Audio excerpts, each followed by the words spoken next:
Esandehuire abantu 22 abarukuteekateekwaho kuba bari abaheeki aba Allied Democratic Forces bakakwatirwa omu district ya Kyankwanzi kandi aba bashangirwe baguzire n'ebibanja barukutuura nk'abantu ba buriijo. Eki kigyemeseriize abebembezi okushaba abakuru b'entebe z'okubanza n'eza kabiri okunyweza ebyokwerinda omu byaro byabo. Mukole research mayumba 10 wegali. You have 10 houses. Ani yazze ku kyalo owa bodaboda oyo yeeyisa atya? Abavubuka abakyadde ewa kiiki bakola mulimu ki? Arono obuzibu bundi abantu abakuba ebisoro na muno kyesiga wodi bakuba mune embuzi n'enkoko around about anuka kule pikipiki mukiro n'emotoka n'barabya ebisoro. So tukusaba police nayo yongere mamani mu patrols ayo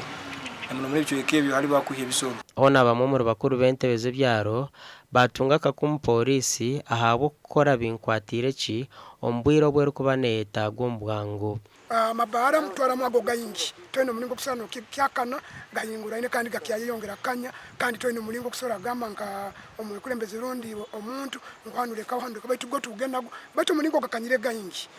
We feel we need to come together and ensure at least what happened the other end should not happen to our areas, since we are in a city and we are in an oil city, and we hope, since there is a process of the oil, we hope that many people are coming and we need to be vigilant.